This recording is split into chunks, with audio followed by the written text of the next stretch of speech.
아니 오늘 주제가 이제 태양은 가득히인데 네.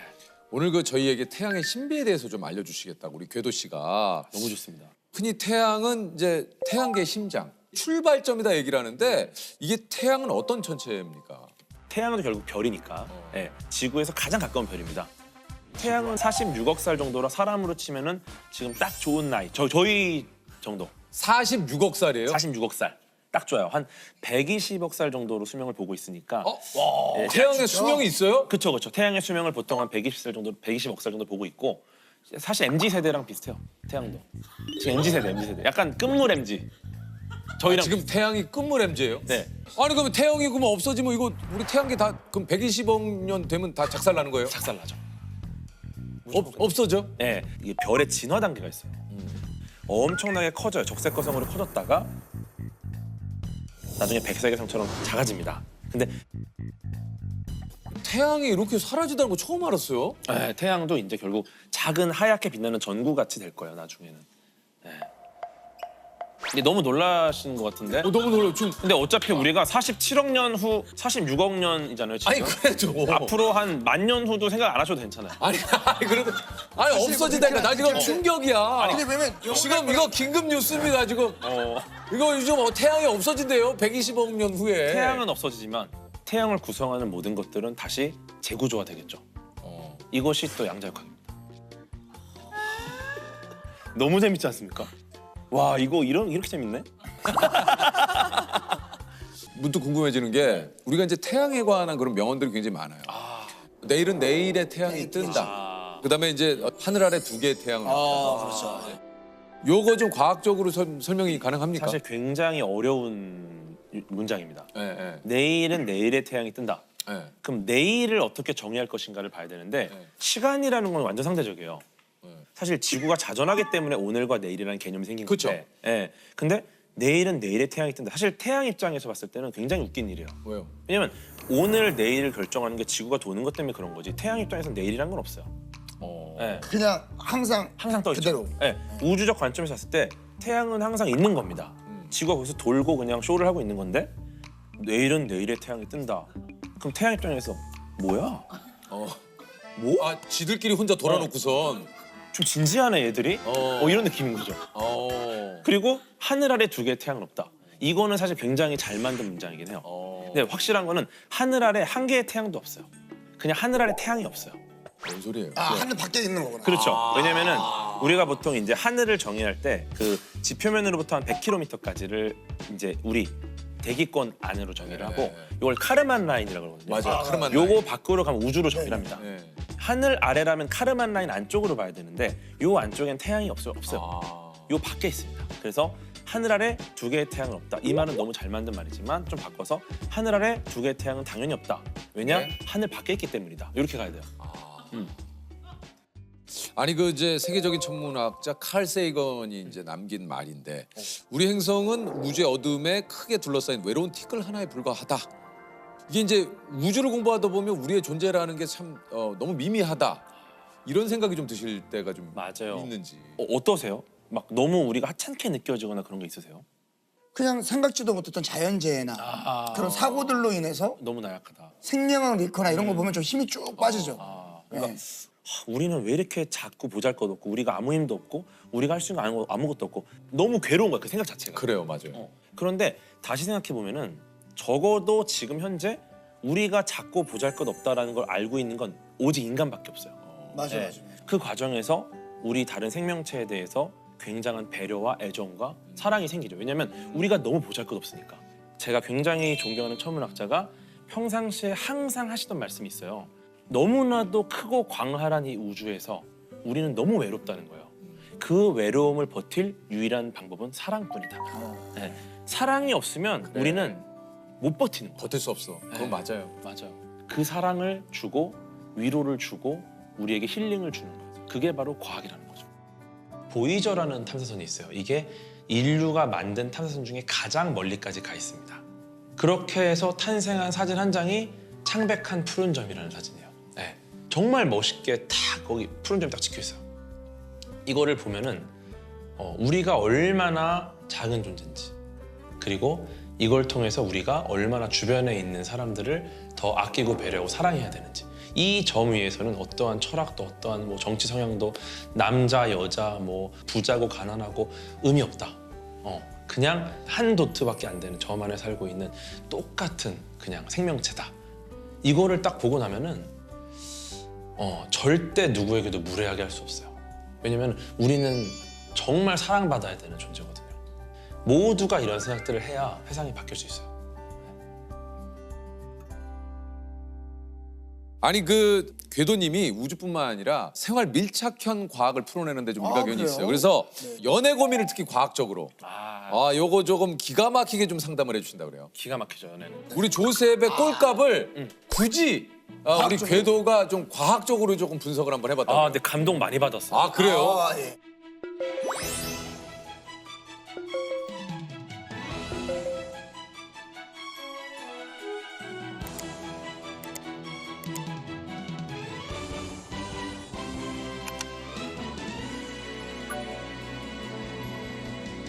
그대가 하늘에 떠 있는 해라면 밤이 오지 않았으면 좋겠어요. 그대가 하늘에 떠 있는 달이라면 아침이 오지 않았으면 좋겠어요. 와 이게 사실은 아마 우리 세호 형님께서 약간 그 사랑의 세레나데 느낌으로 쓰셨을 것 같잖아요. 네. 모든 분들이 그렇게 알고 계신데 이건 완전 과학시예요. 그래요? 네. 이거 모르셨을 수도 있어요. 네네네. 쓰셨지만. 쓴 사람이 네네. 모르는데 왜 네. 이게 과학이라는 거예요? 그러니까 보세요. 하늘에 떠 있는 해, 요거는 아니라는 걸 아까 말씀드렸죠. 얘기했죠. 요건 요 정도는 우리가 시적 허용으로 봐줍니다. 네. 네. 근데 밤이 오지 않았으면 좋겠어요. 또 아침이 오지 않았으면 좋겠어요. 여기에서 포인트가 뭐냐면은 사실 밤이 온다, 아침이 온다가 해와 달이랑은 무관합니다. 왜냐하면은 아침이 오고 밤이 온다라는 거는 해가 아니라 지구의 자전 때문에 벌어진 현상이에요. 그렇죠. 그쵸? 네네. 그럼 엄밀히 말하면은 밤이 오지 않았으면 좋겠다, 아침이 오지 않았으면 좋겠다. 이거는 자전이 멈춘 상황을 가정한 겁니다. 그렇죠? 이게 무슨 상황이냐면 지구의 자전이 멈추면 지금 관성 때문에 존재하는 모든 생명체는 다 튕겨져 나갈 겁니다. 죽죠. 다 사라지죠. 막 난리 떨어지잖아 나잖아. 지금. 저거보다 더 위험한 일이 일어나는 거야. 지구에 있는 모든 생명체가 거의 사라질 것 같은 상황이에요. 그 상황에서 다시 앞으로 돌아가. 수미상관. 그대가 하늘에 떠 있는 해, 그대가 하늘에 뜬 달이다. 내가 사랑하는 그대만 이 지구상에서 피신시킨 거죠. 네. 즉 이거는 이거는 아포칼립스 시대에 내가 사랑하는 오직 그녀만을 살리기 위해 그러니까 지 사랑을 위해서 다 죽이고. 다 죽이고 야 이건 뭐 이게 기가 막힌 사랑의 세레나다네. Just for you네요. Just for 장난 you. 아니죠. 근데 문제는 야. 세호 형님도 갔어. 그렇지. 그래서 나는 죽어도 상관없어요. 나조차 죽어도 돼. 난 가도 돼요. 나도 가도 돼. 왜냐? 사랑하는 그녀만 살면 돼. 죽어도 그러니까 상관없어요. 자신의 생명을 바쳐 플러스 전 인류의 생명을 바쳐도 그녀를 살리겠다. 야 이분. 아니 잘하시는 분이네. 세호죠. 네. 그러니까요. 그러니까 인류를 죽이고 너 하나 살렸다라는 얘기네요. 그렇죠. 대박이네. 야 이거 하나만 더 할까요? 예, 좋아요. 자, 미안하지만 네가 혼자 해결하지 못한 일들이 있었으면 좋겠어. 그러면 내 생각 조금은 하지 않을까? 야. 이게 나오나요? 이게 좀 빈축을 가장 많이 샀어요. 와 이거는 이거 비축 많이. 빈축 많이 샀어요. 이거를 왜 빈축 샀죠? 그냥 꼴보기 싫으니까. 이거를 이해 못하는 분들이 야 이거. 그래요? 그러니까 저를 부르셨어요. 야 이거 한번 풀어볼까요? 이게 단순히 생각하면 일상 용어들만 있기 때문에 몰라요. 전혀 모르겠어요. 이게 사실 굉장히 수학적인 시입니다. 네, 해결하지 못한 일들이 있었으면 좋겠어요. 네. 사실은 일반적으로 그렇지 않잖아요. 해결하지 못한 걸 좋아합니까? 해결한 걸 좋아합니까? 뭐 내 입장에서 해결한 게 좋죠. 그렇죠. 그렇지 않은 집단이 있어요. 수학자. 네, 예전에 페르마의 마지막 정리라는 난제가 있어요. 들어봤어요. 네.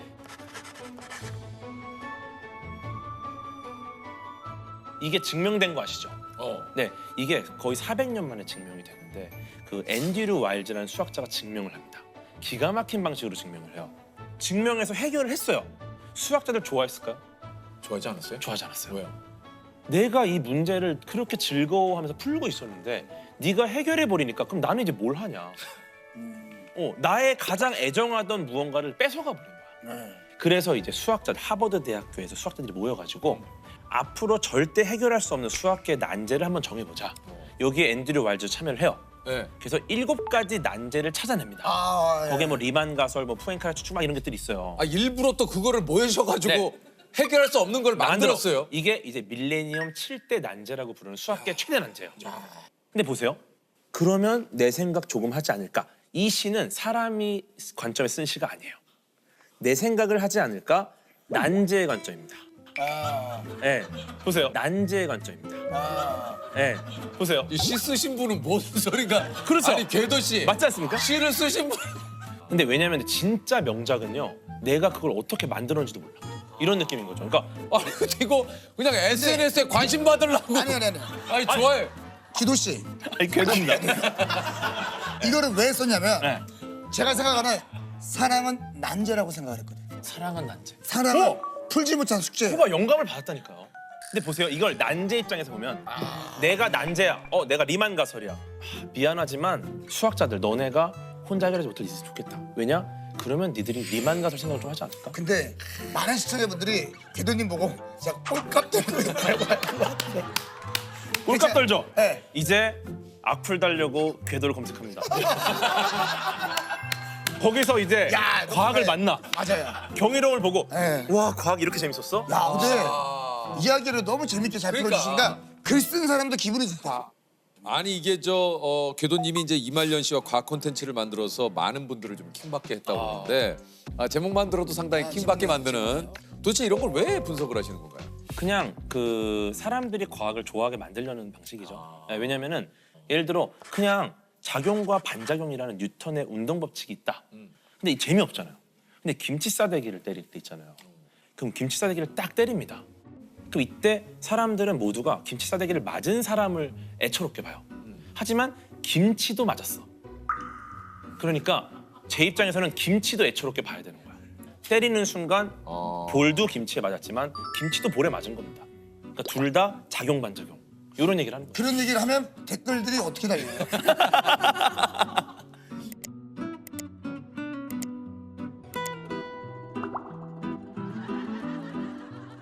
하다 이제 귀신까지 과학적으로 좀 분석을 하셨다. 이게 지금 귀신이 과학적인 존재냐라는 거는 우리가 정의할 수 없습니다. 왜냐면은 그렇죠. 과학적인 존재가 아니거든요. 그런 상황인데 굳이 이걸 과학적으로 설명해보려는 시도를 했던 겁니다. 재미로. 근데 예를 들어 지방령이라는 친구들이 있어요. 병원이나 집이나 특정한 위치에 고정돼서 이제 공격을 하는 친구들. 과연 이들이 집이나 병원에 붙어 있을 수 있나? 기본적으로 우리는 중력의 영향을 받아 서 있습니다. 근데 귀신 날아다니죠. 그럼 중력의 영향을 안 받는다고 가정을 한 거예요. 재밌는 건 이 지구가 시속 1300km 자전을 하거든요. 그럼 얘는 딱 집에 서 있었는데 있을 수 없다. 1시간 후에 1300km 떨어져 있는 나라에 가 있는 거야. 그죠? 근데 얘가 자전만 하느냐? 공전을 합니다. 근데 얘가 또 지구만 공전하느냐? 태양계 전체가 우리 은하를 중심으로 공전하고 있어요. 그러니까 지방령 입장에서는 내가 오늘 이 병원에서 말뚝을 받겠다라고 생각하는 순간 혼자 우주에 떠 있어요. 그러니까 중력의 영향을 받지 않기 때문에. 그렇죠. 우리는 받으니까 따라가는데 그러면 사실 귀신을 만났을 때는 무서울 게 전혀 없는 거예요. 왜냐면은 얘가 여기 서 있어. 이 본인이 중력의 영향을 안 받을 텐데 어떻게 지평자 표계로 본인의 몸을 고정하셨습니까? 자신의 몸을 지구의 병원에 혹은 학교나 집에 고정하는데 굉장히 많은 힘을 쓸 것이다. 그래서 우리를 공격할 힘이 없어. 근데 반대로 얘네가 아닌데? 나 중력의 영향 받는데? 나 지구에 있는 현실세계 물리법칙 적용 받는데? 이러면 더 재밌죠. 그럼 내가 때리면 맞는다는 거야. 그러면은 이제 피지컬 싸움이에요. 이길만 해. 그럼 붙는 거고 아니다? 그럼 빠져야죠. 이야, 이 과학적으로 귀신의 어떤 존재에 대한. 그러면은 흔히들 우리가 가위 눌리잖아요. 네. 가위에 눌리는 게 누군가는 뭐 귀신이 누르는 거다 뭐 이런 얘기도 있고 실질적으로는 내가 몸이 피곤하기 때문에 그 잠든 상황에서 그 피곤함이 쭉 누르는 거다. 이것도 완전 과학이죠. 사실은 뭐 이게 뭐 정확히 논문으로 나온 내용은 아니지만 기본적으로 가위 눌림의 반대가 뭐라고 생각하세요? 가위 안 눌림. 가위 안 눌림. 그렇지 않아요. 그러니까 재밌는 게 가위 눌림의 반대를 지금 궤도도 좀 당황하지 않았어요? 가위 안 들려. 아니 이게 왜냐면 너무 과학적인 사람과 너무 비과학적인 우리가 만나서. 재밌는 건 가위 눌림의 반대를 목류병으로 보고 있어요. 왜냐하면 목류병이 뇌에서 몸으로 보내는 신호가 있고 우리 몸이 그 신호를 받아 움직입니다. 근데 뇌가 지금 잠들어 있어요. 근데 목류병은 몸이 깬 거야. 그럼 어떻게 됩니까? 목류병 환자가 가장 많이 하는 행동이 뭐냐면 걷기예요. 그래요. 네, 왜냐면은 평소에 우리가 가장 많이 하는 행동이 그거기 때문에. 무서워. 그러니까 위에서 신호가 안 오니까 신호가 없어? 그럼 평소 하던 거 하자. 그래서 가장 많은 환자들이 냉장고 문을 열고 화장실로 가고. 네, 그게 이제 목류병인데 그럼 반대 개념은 뭐냐? 가위눌림은 이제 몸이 깨지 않은 상태에서 뇌만 깹니다. 그럼 뇌가 신호를 줘요. 야, 일어나. 맞아. 근데 몸이 안 깊은 잠. 움직여요. 왜냐하면은 몸이 그날 너무 피곤했기 때문에 못 깨는 거예요. 그래서 뇌가 신호를 주는데 몸이 안 일어나는 이거는 뇌 입장에서 굉장히 이상한 현상입니다. 그러면 뇌는 어떻게 되냐? 이 현상을 해석하려고요. 아마 무언가 외력이 나를 잡고 있는 거 아닐까? 거기서 이제 귀신이라든지 괴물들이 나를 잡고 있는 착각을 하고. 이거는 몰라. 야, 재밌다. 그죠. 그래서 누가 건드리는 순간 가위는 풀려요. 왜냐? 맞아요. 몸이 깼거든요. 그러네. 진짜 가위 누르면 이게 희한한 게 네. 뇌는 깨있는데 맞아요. 몸이 안 움직이니까. 그리고 눈은 보이죠. 보여요. 왜냐면 시신경이 뇌랑 가장 가까운 신경이라 가장 먼저 깨요. 그래서 일단 눈은 보이나 나머지 감각들은 거의 차단이 됩니다. 그래서 뭐 죽을 때 그거 있잖아요. 사람은 죽어도 이렇게 주마등. 본다고. 이것도 되게 재밌는 얘긴데. 이것도 지금 이게 너무 재밌- 왜냐면 이게 죽어도 본대잖아요. 이게 우리가 주마등이 스친다고 하면서 과거의 어린 시절부터 막 기억들이 쫙 빠르게 돕니다. 네. 이게 왜 그러냐면은 죽음의 순간에 우리의 뇌가 해야 되는 일은 딱 하나예요. 뭐예요? 살 방법을 찾아야 돼요. 근데 주변에 조언을 구할 사람이 아무도 없잖아요. 그럼 이 뇌는 나의 모든 삶의 기록 안에서 이 난관을 극복할 방법을 찾아냅니다. 그래서 주마등이 스치는 게 내 뇌가 살려고 발버둥 치는 거예요. 예를 들어 차가 낭떠러 떨어진다. 그럼 예전부터 기억을 쫙 해서 내 모든 이 삶의 역사에서 이 떨어지는 차에서 생존할 만한 정보를 받은 적이 있었나? 그런 사례가 있었나? 모든 경험과 데이터 들은 얘기를 다 조합하는데 결국 없었죠. 주마등이 스치고 대박이네. 야, 이거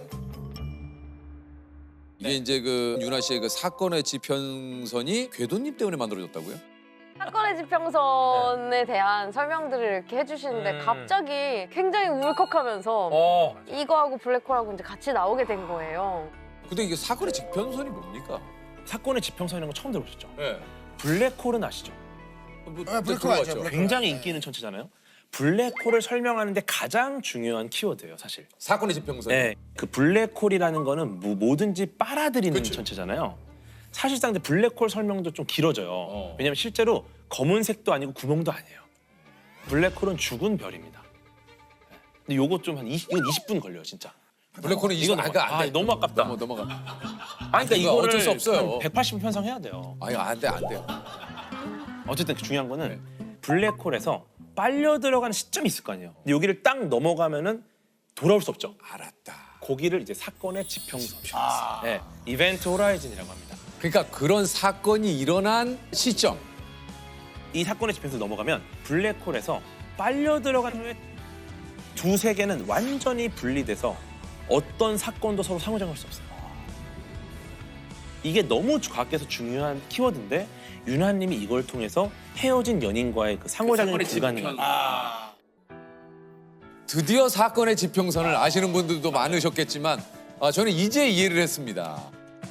너의 맘에 살아 숨 쉴 테니 여긴 서로의 끝이 아닌 새로운 게 모퉁이 없어요.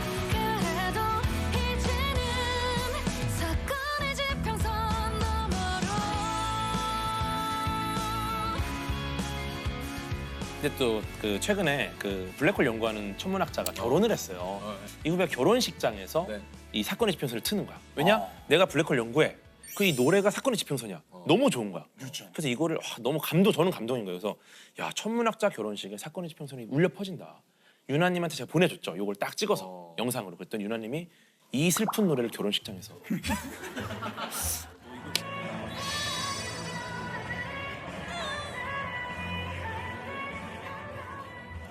우리 사실 내용으로 보자면은 이거 노래 내용으로 이제 슬픈 헤어짐. 굉장히 슬픈 헤어짐의 노래인데 네. 과학자들이 모여 계실 곳에서는 이 내가 연구하던 이 관련된 이 단어가 노래로 만들어지다니. 얼마나 감동적이야.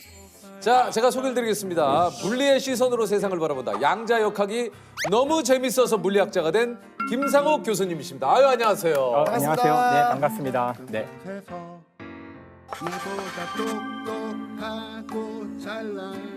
소개 직접 해주시죠. 지금 경희대학교 물리학과에서 학생들을 가르치고 있는 다정한 물리학자 김상욱입니다. 최근에 아까 얘기 들었습니다. 이제 맥주 광고를 찍으셨어요. 그죠? 지렛대의 원리를 극대화할 수 있는 물리값을 계산한 끝에 리얼 사운드를 극대화시키는 최적의 길이를 찾아냈습니다. 그 저기 병따개가 교수님이 개발하신 겁니까? 네, 그럴 리가 있겠어요? 아니에요? 아니에요. 아니 근데 마치 광고에는 교수님이 개발한 것처럼 아니 광고 처음이었어요? 광고는 대본대로 하는 거잖아. 와, 나 교수님이 개발한 줄 알았어요. 아니에요. 사실 그 따개를 가지고 이제 저희 학과 교수들하고 제가 이제 막 따주면서 네. 재밌게 술을 마신 적이 있는데. 근데요. 자, 보십자. 하나, 둘. 오! 그 생각보다 많은 사실을 알게 됐어요. 뭐예요? 일단 그 병 있잖아요. 맥주병의 그 위에 뚜껑. 병마개. 그거 보면 이렇게 모양이 이렇게 왕관 모양으로 돼 그렇죠, 있거든요. 그렇죠. 그것도 굉장히 많이 고민 끝에 만들어진 거예요. 1892년 특허가 나왔던 건데 그 전까지는 이 병이 언제나 뚜껑을 막아도 이게 금방 막 새 나가는 거예요. 어떻게 하면 이거를 꽉 잡아주고 그렇지. 딸 때 쉽게 딸 수 있을까? 그래서 21개의 돌기가 있을 때가 가장 최적으로 딱 잡아줄 때. 아, 그게 21개예요? 그러니까 처음에는 특허 낼 때는 24개로 했었는데 이제 하다 보니 이게 너무 꽉 쥐어지는 거야. 그래서 이게 하다 보면은 막 병이 막 부러지고 그랬대요. 아. 뿐만 아니라 이게 반드시 3의 배수가 돼야 돼요. 이제 안정한 구조가 되려면 다리가 2개면은 넘어지잖아. 3개가 되면은 어떻게 놔도 안정하게 되고 되죠. 4개가 되면 하나가 안 맞을 때 흔들리거든요. 아. 그래서 이제 더 복잡한 이유가 있지만 이 3일 때가 안정한 구조예요. 많은 연구 끝에 21개가 됐는데 다음에 이제 소리가 난다는 게 뭘까? 아, 지금 질문 하나 했는데 지금 뭐 3의 배수까지 들어가가지고 지금 저희가 좀 약간 머리가 좀 아픈 상황이지만 한번 들어볼게요. 그러니까 소리가 나려면은 이게 지금 왜 소리가 나냐면은 물리학적으로는 이 안쪽은 압력이 높아요. 이게 지금 이산화탄소를 막 가스를 막 박아 넣은 거거든요. 네. 그래서 우리가 마실 때 하고 그쵸, 가스를 그쵸. 느끼잖아요. 네네네. 그래서 안에가 압력이 높은데 밖에는 압력이 낮기 때문에 뚜껑을 딸 때 압력차로 소리가 나는 거예요. 그렇다면 이 소리를 크게 하는 방법은 가급적 압력차가 최대가 되도록 빠르게 따야 돼요. 결국은 중요한 거는 이 따는 이 따개가 아니라 속도가 가장 중요하다는. 사실 그 오늘 교수님을 잘 만난 게 제가 얼마 전에 뭐 이제 방송이 또 됐습니다만 런닝맨에서 이제 종국 씨가 찬물에 면과 스프를 넣고 이제 라면을 끓이길래 김치 조금 넣었어. 여기 라면 팔팔 끓을 때. 끓은 다음에 넣는 아니야, 이렇게 아, 넣는 게 맛있다고 나왔어요. 증명이 됐어. 무슨 뭐 교수가 증명을 했대. 근데 이제 이게 과학적으로 증명된 거라고 이제 김종국 씨가 자꾸 그러더라고요. 아, 과학적으로 증명된 게 아니라 예. 제가 페이스북에 썼을 뿐이죠. 저희가 이제 통심에서 한 30여 년간 이제 라면 그 스프 개발을 하신 그 선생님이 나오셔가지고 면과 스프를 넣어 끓여 보니까 끓는 물에 넣을 때보다 면발이 더 완벽하다 뭐 이런 실험을 해가지고 이게 화제가 좀 됐어요. 이게 팀원 중에 한 명이 그 기사를 보고 한번 실험을 해봤다고 하더라고요. 이야. 저희가 이제 제시하고 있는 표준 조리법하고 이제 비교해서 테스트를 네. 해봤어요. 근데 저희가 봤을 때는 그 표준 조리법에 비해서 면이 좀 덜 익는 느낌이 있고 그 맛도 이제 고춧가루나 후추 같은 것들이 이제 스프에 많이 들어가는데 그런 이제 풋내 같은 것들이 조금 남아 있더라고요. 그 조리법대로 했을 때. 했을 때. 네. 그래서 제가 여쭤보려고 이게 찬물라면을 주장하신 분 아닙니까? 그러니까 주장이라고까지 하기는 네. 그러니까 그 스토리의 전말은 이렇습니다. 네. 그 우연한 기회에 그 라면을 어떻게 끓이는 것이 맛있는가 이제 이런 논쟁 많이 하잖아요. 많이 하죠. 이야기 많이 하잖아요. 뭐 얘기를 하고 있는데 그 옆에 있었던 이제 다른 물리학자죠. 이제 박인규 교수라고 네. 물리학과 교수님인데 이분이 야, 그거 다 소용없어. 그냥 찬물에 처음부터 스프 묻고 다 때려박고 그냥 끓이면 제일 맛있어 이러시더라고요. 그래서 진짜요? 그러니까 그런 말을 들으면 해봐야죠. 집에 가서 진짜 해봤는데 맛있는 거야. 아, 그래요? 아, 저도 먹어봤는데 나쁘지 않더라고요. 왜 사실은 이게 그 과학적으로 엄밀한 얘기는 아니에요. 라면이 맛있다는 거를 과학적으로 어떻게 이거를 측정할 수 있을지 알 수 없잖아요. 그러니까 첫 번째로 과학자들이 이럴 때 해야 될 일은 라면이 맛있다는 것은 무엇을 의미하는지부터 정의해야 돼요. 아, 복잡하네. 그렇죠. 입에 맛있다는 넣어보면 게- 아는 거 아닙니까? 맛있다는 게 무엇인가? 입에 이거를- 넣어보면 아는 거 아니에요? 맛있다라는 거. 그러니까 그거를 그 모두가 그 인정하려면 객관적인 어떤 정량적 지표가 필요한 거죠. 그러니까 그게 필요. 너무 피곤하다 아침부터.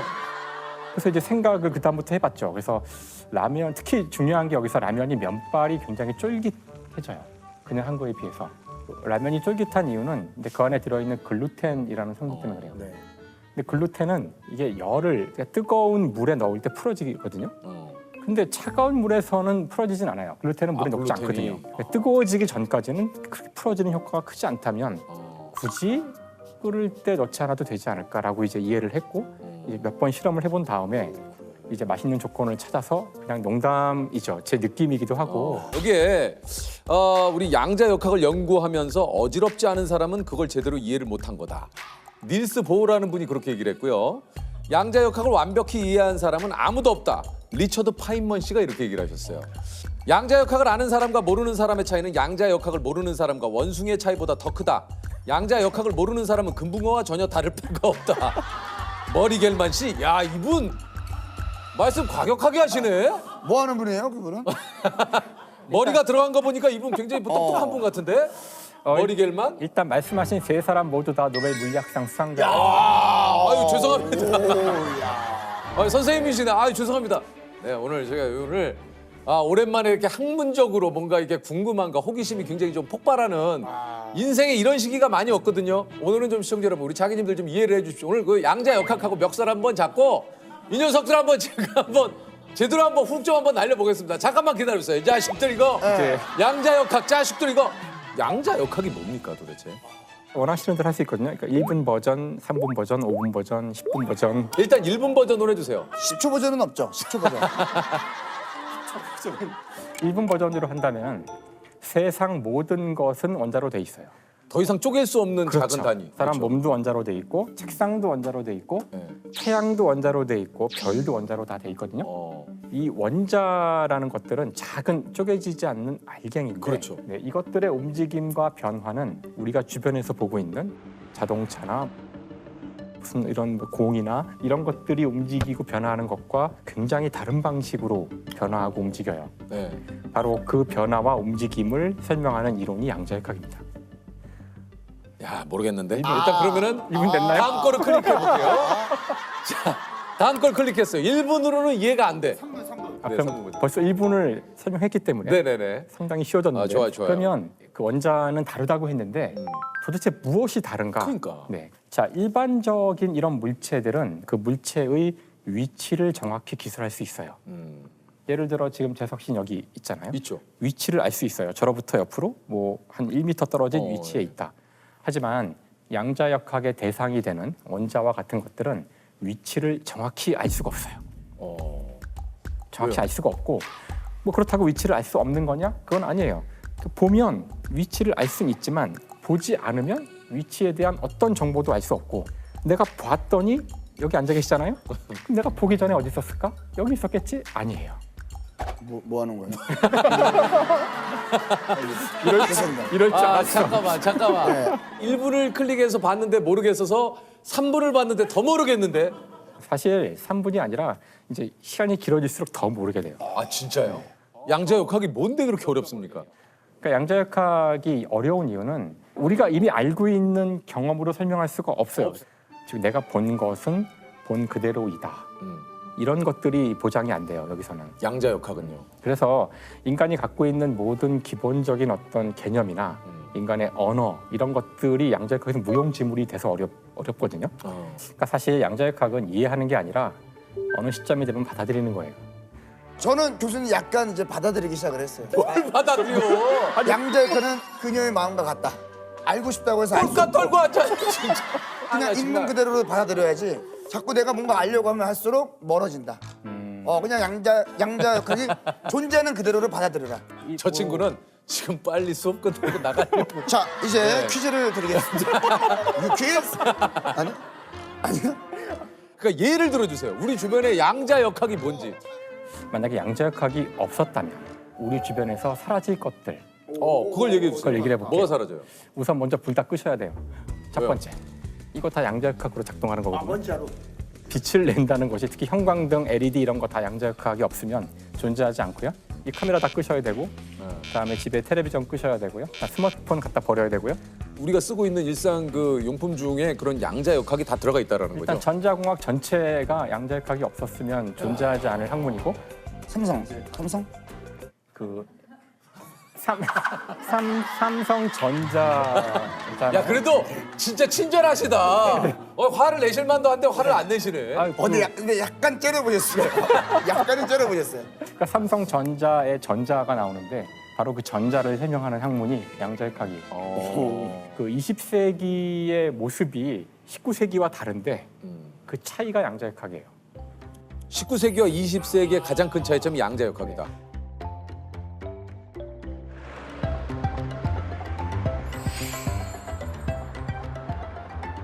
물은 사실 그 생명의 물질이에요.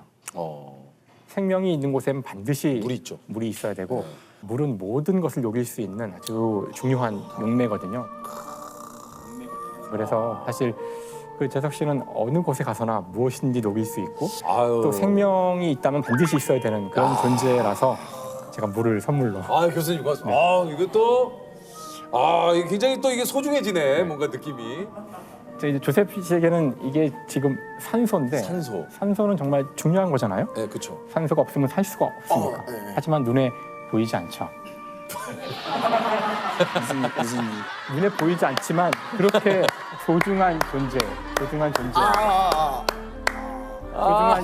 존재고 뿐만 아니라 이제 그 불이 붙기 위해서는 반드시 산소가 있어야 돼요. 산소는 불타는. 그래서 보이지 않는 듯하지만 확 불타는 그런. 엄청 중요한 거네. 하지만 그 불이 붙었을 때 이제 물을 부으면 꺼지죠. 물과 산소는 뗄래 뗄 수가. 그럼요. 네. 이거 참 진짜. 고맙습니다 교수님. 아니 교수님이 물리학을 공부하시면서 이제 죽음에 대한 생각이 좀 바뀌셨다고 해요. 사실 이제 많은 사람들이 이제 죽음이란 무엇일까, 뭐라 그럴까, 기이한 현상 같이 느껴지기도 하고. 그런데 사실 물리학자의 눈으로 이 우주를 보면은 이 우주에는 죽음이 자연스러운 거예요. 오히려 산다는 것, 그 생명이 더 이상한 거예요. 왜냐하면 보세요. 우리 주변에 대부분 다 죽어 있어요. 땅바닥 죽어 있죠. 자동차도 죽어 있죠. 지구의 이 돌과 땅과 바닷물 이런 거 다 죽어 있어요. 사실 지구 바깥에서 생명체를 본 적이 없어요. 즉, 이 우주는 죽음으로 충만하고 죽음이 가장 자연스러운 우주의 상태인 것 같아요. 자, 그렇다면은 모든 것은 원자로 돼 있다고 했으니까 원자들은 대부분의 시간을 죽은 상태에 있어요. 그러다가 갑자기 이유는 모르지만 모여서 이렇게 살아있는 상태가 돼요. 생명이라는 정말 이상한 상태로 잠깐 머물다가 죽음이라는 가장 자연스러운 상태로 돌아가는 거죠. 그래서 이제 이런 사실을 깨닫고 나면은 내가 살아있다는 이 찰나의 순간이 정말 소중하다는 것을 알게 돼요. 그 죽음을 직면한 사람 앞에서는 큰 도움이 되질 않아서 그 좀 도움이 되는 말을 해드리자면은 원자는 영원 불멸해요. 지금 모여서 내 몸을 이루고 있지만 내가 죽으면 다시 뿔뿔이 흩어져서 나무가 될 수도 있고 가벼운 원자는 지구를 떠날 수도 있어요. 그러면 다른 어떤 별에 가서 별의 일부가 될 수도 있고 이렇게 우리는 원자의 형태로는 영생할 수 있거든요. 또 그런 식으로 생각을 하면 또 한편으로는 그 나의 사랑하는 사람이 내 주위에 원자의 형태로 있다는 생각을 해볼 수도 있으니까 그런 것들은 또 위안을 주더라고요. 그분이 갑자기 심장마비로 돌아가셨는데 같이 한 12, 13년 넘게 같이 연구를 했죠. 논문도 같이 쓰고 같은 분야에서 오랫동안. 사실 위안은 안 되죠. 사람이 사라졌는데 그 내가 사랑하던 존재가 사라진 건데 하지만 어떻게든 거기서 의미를 찾아서 자신을 추스리려는 노력이 하나겠죠. 근데 뭐 어떤 분은 뭐 종교에서 그런 걸 찾기도 할 거고 어떤 사람은 뭐 철학이나 어떤 사람은 예술이나 음악을 찾겠지만 우리는 과학자고 아는 것뿐이니 뭐 그런 식으로도 생각할 수 있다는 거고 큰 위안은 되더라고요. 저한테는 당시에는. 스스로한테 이 질문하면 답이 항상 나와요. 어떤 질문입니까? Why did I start this in the first place? 내가 애초에 이걸 왜 시작했었지? 라는 질문하면 답이 항상 나오게 돼 있어요. 그래서 그 질문에 답이 뭐라고 나왔어요? 그래서 이거를 내가 이거 왜 시작했지? 연구용과 교육용으로 하기 위해서 개발했기 때문에 이거는 오픈 소스로 하는 게 맞다. 그래서 그런 판단을 내긴 했습니다. 혹시 그런 걱정은 안 해보셨습니까? 그런 그 걱정보다도 그런 걱정 어린 질문 엄청나게 많이 받죠. 사람들이 물어보는 거예요. 이 로봇이 나중에 뭐 군사용으로 사람들 죽이고 그렇죠. 사람들 직업을 가지고 그런 걱정하시는 분 굉장히 많습니다. 그래서 한 가지 예를 들면은 우리 프로젝트 중에 한 거 중에 프로젝트 Sapphire, Shipboard Autonomous Firefighting Robot이라고 미국 지금 사파이어밖에 못 들었어요. Sapphire. 한번 좀 slowly please. Shipboard Autonomous Firefighting Robot. 그러니까 shipboard, 그러니까 배에서 쓰는 군함에서 사용하는 화재 진압용 휴머노이드 로봇이 Sapphire 프로젝트가 파이어가 있었어요. 그래서 나왔구나. 네. 그러니까 불을 끄는 로봇이에요. 화재 진압용 로봇이에요. 너무 신나는 거예요. 정말 사람들의 목숨을 구하고 얼마나 좋은 거예요. 진짜 도움이 됐어요. 한 거예요. 그런데 갑자기 하루는 걱정이 되기 시작한 거예요. 가만있어 봐. 이 로봇을 우리가 해군에 납품을 하게 되면 일단 그 기술이 저의 손을 뜨면 저는 어떻게 할 수가 없는 거거든요. 근데 만일에 그거를 해군에 줬는데 소화기 대신에 총을 쓸 수도 있는 거고 투척용 소화기 대신에 수류탄을 줄 수도 있는 거잖아요. 그러니까 이것이 내가 원하지 않는 방향으로 우리가 만들 수 있다는 거를 어떻게 해야 되나 고민이 많이 생겼어요. 근데 이거를 진행해야 되나 관둬야 되나. 저는 개인적으로 무기가 달린 로봇은 절대로 만들지 않습니다. 왜냐하면 우리가 만든 기술이 아군이든 적군이든 하여튼 사람을 다치는 그런 하는 로봇을 만들기 싫었거든요. 그래서 제가 내린 결론은 굉장히 유치하게 들릴 수 있는 결론이긴 하지만 결국은 무슨 생각을 하냐면 이걸 내가 안 하면 누군가 할 거 아니에요. 누군가 할 거면 그걸 제가 해서 조금이라도 옳은 방향으로 해야 되는가 그런 생각을 했었어요. 그래서 이제 보면은 그런 얘기도 많이 하죠. 망치 뭐 하는 거예요? 못 박는 데 쓰는 거잖아요. 예를 들어서 누가 망치로 사람을 쳐서 다치거나 죽이겠다 쳐봐요. 그게 망치의 잘못인가요? 쓰는 사람의 잘못이죠. 그렇죠. 망치를 쓰는 사람에 관한 거니까 결국 이거는 다 모든 문제는 윤리로 가는 것 같아요. 예를 들면 우리 학생들한테 많이 하는 얘기인데 노벨 아시죠? 노벨이 노벨 알죠. 다이너마이트를 발명했죠. 다이너마이트에서 뭐 여러 가지 이런 공사하기 위해서 그러니까 이런 인프라스트럭처를 위해서 아주 위대한 발명을 만들었는데 이 다이너마이트를 결국 세계 대전에 써서 많은 사람이 죽었어요. 그래서 노벨이 거기다 굉장히 죄책감인데 결국 거기서 엄청나게 많은 돈으로 결국 뭘 했어요? 노벨 재단을 만들었죠. 아인슈타인 상대성 이런 인류의 가장 최고의 과학적인 이거를 했는데 그게 결국 핵폭탄을 쓴 거예요. 맞아요. 그래서 아인슈타인은 자기의 명성을 사용해서 이런 핵 반대 운동을 합쳤어요. 그래서 저는 그렇게 부자도 아니고 그렇게 유명한 사람도 아니기 때문에 제가 하는 거는 우리 학교에서 학생들한테 적어도 뭐 한 달에 한두 번 정도 무슨 신문 기사를 보고 학생들과 같이 토론을 많이 해요. 그래서 공학자로서 굉장히 중요한 것. 우리가 개발한 기술이 사회에 어떤 영향을 미칠지 고민하는 자세. 그거에 대해서는 꼭 가르치죠. 교수님이 후쿠시마 원전에 이게 투입이 된 적도 있다고 그래요? 후쿠시마 원전 사건 기억나십니까? 알죠. 목숨을 걸고 후쿠시마 원전에 들어갔었어요. 그 얘기는 사실 사람들이 별로 안 하는데 굉장히 무시무시한 스토리였거든요. 이쪽 지역하고 똑같이 생겼는데 여기 있으면은 방사능 때문에 죽고 여기 있으면은 괜찮아요. 삐삐 뭔지 아시죠? 옛날에 있었던 삐삐. 그러니까 이렇게 삐삐같이 생기는데 이렇게 부착하는데 그게 이제 방사능을 측정하는 장치예요. 그래서 저를 비롯한 이제 몇 명 과학자들하고 이렇게 해서 인솔자를 딱 가는데 엄청 겁나잖아요. 그래서 막 다리 긴장이 가는 거예요. 삐삐 소리 나면 다들 이러 보고 숫자 서로 하다가 막 천천히 가다가 또 이게 하다가 삐삐 하면 다들 놀라서 이렇게 보고 엄청나게 무섭게 들어가. 그래서 가서 이제 몇 가지 실험 같은 걸 했어요. 이제 팩벗이라는 로봇이 있는데 그걸 갖다가 그 원전에 집어넣는 이 화면을 보게 됐는데 로봇이 들어가는 거야. 들어가는데 이제 카메라를 돌리니까 이 화면에 갑자기 흰색 점들이 띠띠띠띠 보이기 시작해요. 근데 그게 뭐냐면은 방사능 때문에 카메라 안에 있는 이 센서 소자 있잖아요. 이게 닿을 때마다 소자가 죽는 거예요. 그래서 찌 돌리면 갑자기 삐 더 하얘지더 이거 돌리니까 화면이 빡 꺼져버리는 거예요. 그러니까 방사능 때문에 카메라가 죽어버리는 거예요. 그래서 그런 거 보고 막 갑자기 소름이 막 끼치는 거예요. 제일 처음에 한 프로젝트가 바로 DARPA Urban Challenge 무인 자동차 대회에서 출품한 자동차인데 2007년도로 들어와서 옛날 2007년 왔을 때 사람들이 무인 자동차 있을 것 같아요. 그러면은 2007년은 스마트폰도 나오기 전이에요. 그래서 그러니까 그때까지 사람들이 공상과학이라고 생각했던 진짜 무인 자동차를 하는 대회였어요. Again, no one is in it. Odin is driving itself.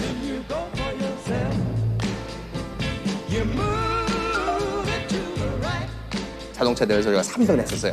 거기서 3등. 거기서 3등 했어요. 그래서 이제 유명이 되기 시작했죠. 명성을 타게 되겠죠. 그때쯤 미국 시각장애인협회, The National Federation of Blind에서 그거를 보고 듣고 그런 거예요. 아, 과학자, 공학자들이 사람 없이 운전하는 자동차를 만들 수 있으면 어쩌면 시각장애인들을 위한 자동차를 만들지 않을까 하는 생각을 했어요. 그래서 전 세계에 있는 연구소들한테 발표한 거예요. 공학자, 과학자 여러분, 만일 시각장애인을 위한 자동차를 만들 수 있으면 도전하십시오. 우리는 달파 대회보다 더 큰 시각장애인 자동차 대회를 열겠습니다. 발표를 한 거예요. 저는 막 가슴이 막 떴죠. 야, 우린 벌써 무인자동차 만들었잖아요. 그러니까 시각장애인 태우고 가면 되는 거예요. 다 된 거예요. 그래서 야, 이걸 해야겠다. 그래서 지원했습니다. 지원했는데 제 인생에서 가장 쇼크를 먹은 날 중에 하루가 뭐였냐면 뭐예요? 그 대회에 관한 첫 번째 미팅이었는데 이 세상에서 그 대회에 참여한 사람이 저 하나밖에 없었던 거예요. 전 세계 전세, 예, 그때 뭐 잠도 안 하고 보니까 제가 알고 보니까 실수를 한 거예요. 이 대회는 시각장애인을 태우고 돌아다니는 자동차를 만드는 대회가 아니고 시각장애인이 직접 판단하고 직접 운전하는 자동차를 만드는 대회예요. 앞을 보지 못한 사람이 어떻게 운전을 해요? 씨, 망했다. 그래갖고 지금 뭐 엄청나게 걱정을 했던 그런 있었는데 그날 그 전에 얘기했던 무인자동차 대회 있었잖아요. 네. 거기 나왔던 팀들의 그 리더들한테 다 저의 멘토 같은 분이셨죠. 자, 이메일을 돌렸어요. 이 대회 안 나가냐고. 그러니까 다 답장을 해줬어요. 근데 보통 3가지 종류의 답장이 있었어요. 뭐예요? 많은 사람들은 데니스 시각장애는 어떻게 운전해? 그거 불가능하니까 불가능한 거 하지 말고 가능한 거 해서 저를 하지 말라고 말리는 사람들이 네. 많았어요. 또 어떤 사람은 그런 얘기예요. 그 시각장애 자동차 만들어서 뭘 그 돈도 안 되잖아. 그거 하지 말고 돈 되는 거야 하고 저를 위해서 충고하시는 분도 있었어요. 또 적은 숫자지만 그런 얘기도 했어요. 이거 시각장애인 그 불쌍한 사람들 이거 무슨 운전이야 집에 있어야지 이렇게까지 얘기를 하는 거예요. 그래서 저는 이제 막 헷갈리는 거죠. 어떻게 해야 되나? 그래서 어떻게 막 생각하는데 좀 유치하게 될지 모르는데 이런 생각을 했던 것 같아요. 뭐 불가능이야 그러니까 그래? 내가 이거 한번 도전해서 만일에 성공하면 무슨 뭐 이렇게 콧대를 납작하게 해주고 뭐 그런 생각을 했던 것 같아요. 그래서 도전하게 된 게 시각장애인 자동차 대회였어요. 차는 어떻게 운전합니까? 그러니까 굉장히 복잡할 수 있으니까 간단히 설명해 볼게요. 자, 운전하시는 분들이 보지를 못하니까 자동차가 대신 봐줘야겠죠. 그래서 자동차에 여러 가지 센서들이 달려 있습니다. 카메라도 달려 있고 레이저 센서도 달려 있고 문제는 그 정보를 운전하는 사람한테 눈이 아닌 다른 방식으로 정보를 빨리 그리고 정확하게 운전할 수 있을 만큼 전달하는 건 장치가 중요한 거죠. 그래서 많이 개발한 게 비시각 인터페이스. 어떻게 하면 눈 대신에 다른 방식으로 정보를 전달할 것인가? 어떻게 할 것 같아요? 눈 대신에 정보를 전달하는 방법은 소리. 좋은 아이디어. 소리를 제일 처음 했는데 잘 되긴 했는데 일부러 소리는 안 하기로 했어요. 왜냐하면은 시각 장애인들도 운전하면서 우리랑 똑같은 생활을 하고 싶으니까 옆에 있는 친구랑 얘기도 하고 음악도 듣고 싶잖아요. 그래서 일부러 그래서 소리가 제일 쉽긴 하지만 소리 있는 채널은 건드리지 않았어요. 네. 또 촉감도 있을 수 촉감도 있을 수 있죠. 뭐 또 재밌는 게 뭐냐면 옆에 있는 에어픽스라는 장치인데 컴퓨터 화면 같은 건데 이 압축 공기로 그림을 그려요. 수천 개의 점에서 압축 공기가 나오는데 이 원하는 모양대로 압축 공기가 나오면 손을 올려놓으면 그림을 느낄 수가 있어요. 그래서 앞에 길이 이쪽에 있고 앞에 자동차가 있고 잘못 걸어갔다가 느낄 수도 있고요. 사실 이 프로젝트는 운전에 관한 프로젝트도 아니었고 자동차에 관한 프로젝트도 아니고 결국은 어떻게 하면 정보를 시각적인 방법이 아닌 다른 방법으로 전달할 수 있는 그런 거에 관한 프로젝트였습니다. 데니스, 저항이 있다는 것은 세상을 바꾼다는 증거야. 저항이 있다는 것은 세상을 바꾸는 증거. 그 말이 너무나 저한테 용기와 힘을 줬고 지금도 어려운 일이 있을 때 그 말을 떠올리곤 합니다.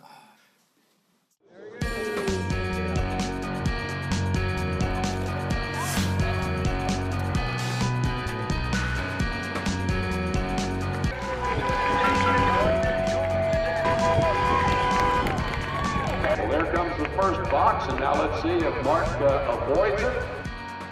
He does. The barrels that are set up there.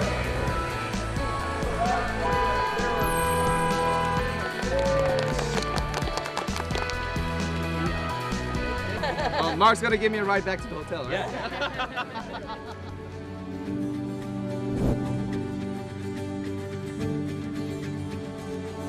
아니 요즘 로봇을 또 만들고 계실 텐데 살짝 공개 안 됩니까? 아까 이제 다윈 OP라는 네네네네. 오픈 개방형 로봇 만들었잖아요. 그게 굉장히 성공적이었는데 결국 그것도 이제 옛날 기술이에요.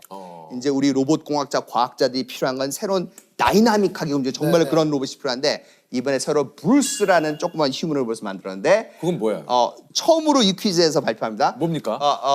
오픈 소스로 공개할 예정이에요. 그래서 이것도요? 네, 23년 초에 공개를 할 건데 엄청나게 큰 이 영향이 있을 거고 또 하나 아주 컨버전 아르테미스라는 로봇 휴먼 로봇을 만드는데 이거는 그냥 걸어 다니는 로봇이 아니고 정말로 뛰어다니고 어떤 종류의 스포츠를 기네스 월드 레코드 깰 수 있을 정도로 뭘 할 수 있는 어떤 로봇을 발표할 예정으로 있습니다. 그러니까 기네스를 깬다라는 건 인간이 세운 기록을 뛰어넘는.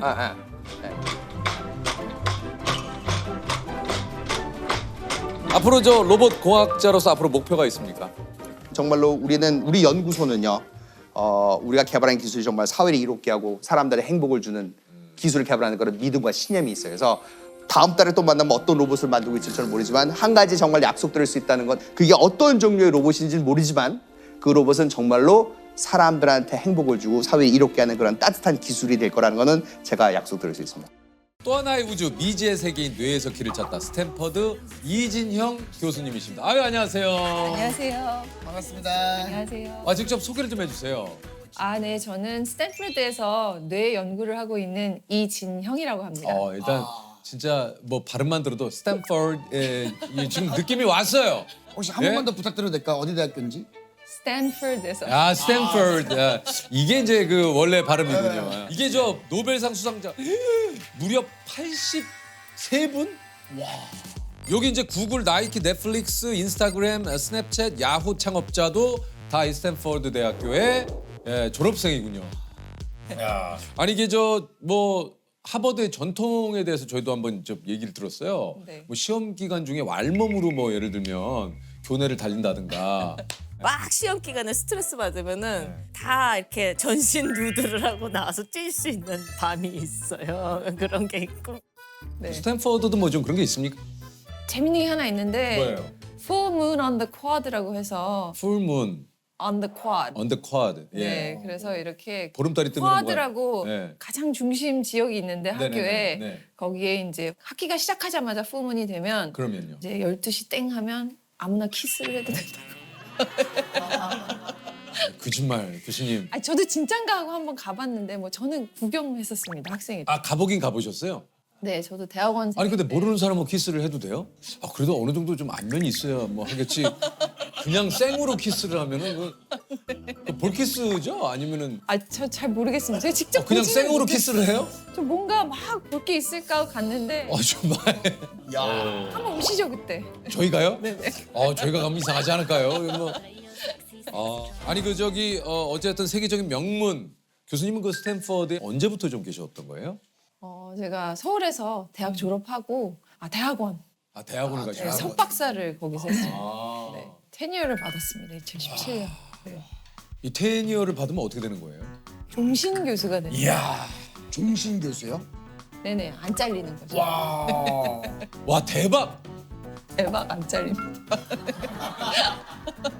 와 대박이다.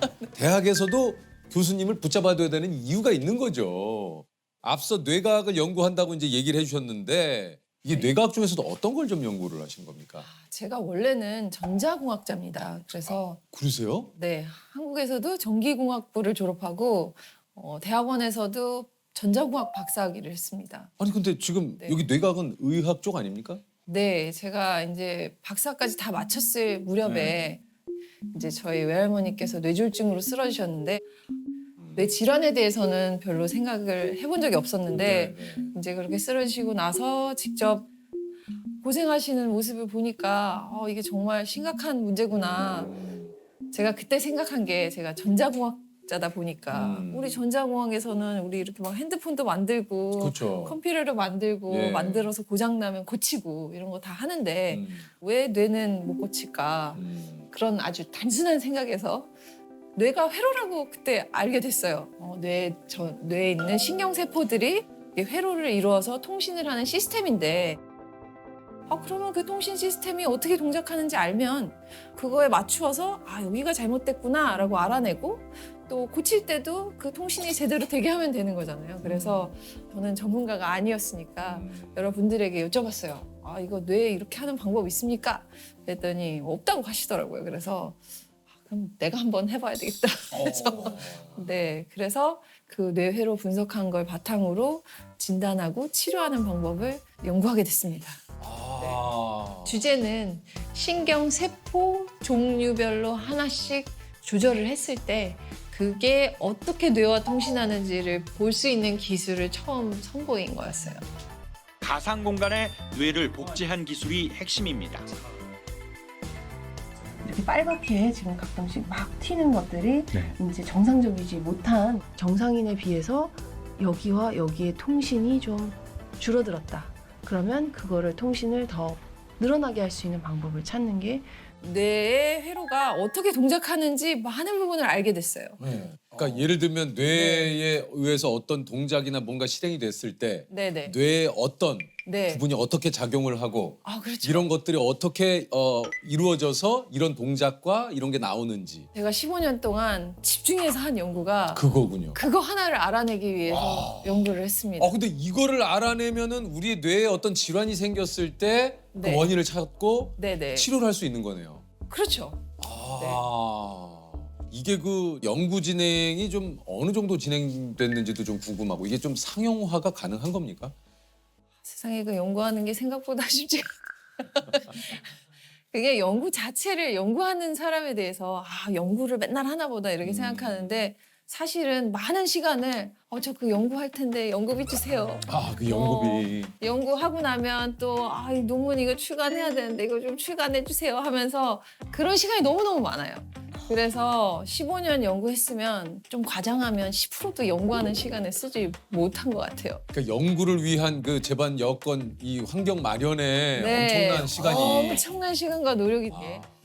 그렇긴 하지만 이제는 어느 정도 뇌에 돌아가는 방법을 알 수 있구나라는 것들을 알아서 하나씩 차근차근 상용화를 하려고 하고 있습니다. 제가 그렇군요. 저는 궁극적으로는 이렇게 우리가 다 아침에 일어나서 뇌 한 번씩 측정해보고 오늘은 좀 기억력이 떨어졌네 하면 이렇게 할 수 있는 뇌 건강을 관리하는 미래를 궁극적으로 만들고 싶습니다.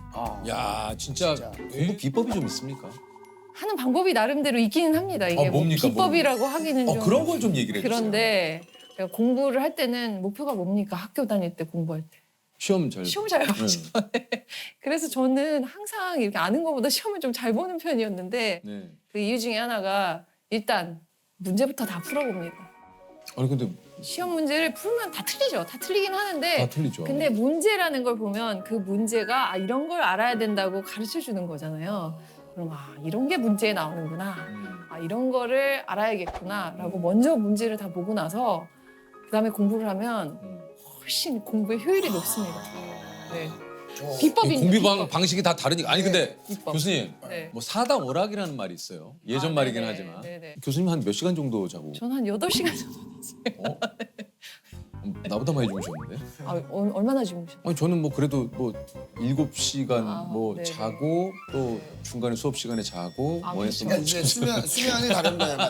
형은 부모님께 보여주기식 수면. 이제 좀 많이 안 잤다. 좀 그만해 조셉. 이거 또 허를 찌르네. 예. 사당 오락은 사실 좀 말이 안 되는 게 우리 뇌가 잠을 많이 자야 기능을 제대로 할 수가 있습니다. 그래서 이제 공부할 때도 물론이거니와 이제 잠을 제대로 안 자면 뇌 질환이 생깁니다. 자는 동안에 뇌에 있는 노폐물도 제거하고 그런 활동이 있기 때문에 할당, 칠락 뭐 이렇게. 그러니까 오히려 교수님은 잠을 충분히 자서 네. 뇌가 건강한 상태로 네네. 만드는 것이 중요하다. 그렇죠. 사실 그 교수님 전공은 이제 전자공학인데 네. 이제 의학 네네. 쪽을 또 하고 계신 거 아니겠습니까? 저는 문제가 있으면 해결해야 되는 약간 문제풀이 병이 있는데 그렇게 정말 사랑하는 가족이 사실 뇌졸중으로 바로 돌아가신 게 아니고 12년 정도 병상에 계셨어요. 반신불수가 되셔서 사실 뇌질환이 정말 끔찍한 거는 하루아침에 우리 막 이것저것 잘해봐야겠다라는 삶에서 뇌질환이 생기면 갑자기 그냥 불구가 되는 거예요. 그래서 이대로는 안 되겠다. 그래서 제가 저희 할머니는 못 도와드렸지만 그런 거를 해야겠다는 사명감이 들었어요. 뭐 어차피 내 인생 내가 책임지는 건데 뭐 안 되면 뭐 제가 제 책임이죠. 의대로 가신 거예요? 지금은 의대 교수입니다, 제가. 근데 의대를 간 게 아니고 그냥 독학한 겁니다, 독학. 의대를 안 가셨어요? 네, 독학했습니다, 독학. 독학으로 어떻게?